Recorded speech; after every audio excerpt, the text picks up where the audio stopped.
السلام عليكم، صافا عليكم، كلشي بخير، هاني الامور، هاني الامور، كلشي بخير. نعاود مثلا السلام عليكم خوتاتي، صافا عليكم، كلشي بخير، هاني الامور. كما كتشوفوا اليوم الحفل ديال عين الشوق مع صالون مجمع الثقافه الخوت. بالنسبه ليا خويا عادل، الله يحفظك، الله يكبر بك. كنغبورك. وكنحيو خونا وحبيبنا والرجوله من الطفوله وعزيز علينا وكنحبوه من القلب. هذا خونا وحبيبنا، وتحياتي لخويا الله اشرف يحفظك. ديال جلاله. ومرحبا بكم ان شاء الله. غايديروا واحد الحفل في هذاك وغادي يجي مهرجان ان شاء الله، مهرجان ان شاء الله. نتمناو يقبلوا لينا. نتمنوا ان شاء الله يقبلوا لي، وحنا على ران اشاراتكم. ومعكم الفنان عادل الهبه. شوف وكلكم زوينين وكنشكركم ونهاركم الجمهور الزوين، وجمهور الزوين داخل ارض الوطن وخارج ارض الوطن. وتحياتي لكم. تهلاو ليا بخويا اشرف. دوزوا بخير، نهار كبير هذا. غير واحد الحاجه بغيت نقولها لكم. نعم سيدي.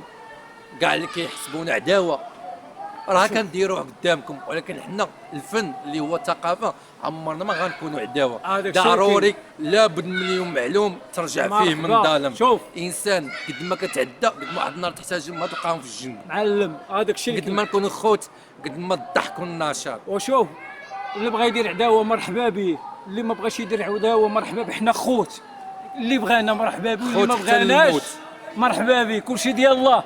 وتحياتي لكم.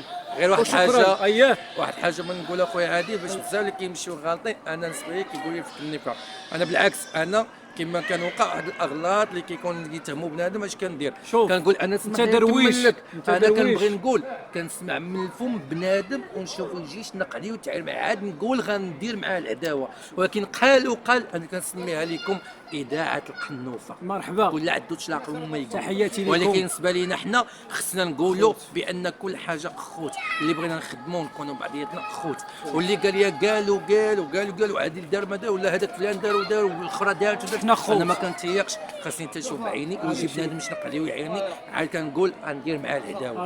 قد ما حنا خوت. وقريب واحد البرنامج ان شاء الله نكونوا فيه العنوان ديالو حنا خوت وكنا خوت. واللي بغى العداوه خاوه واللي بغى العداوه يمشي لشي شاوه. يرضي عليك. دوزوا بخير. الله معين.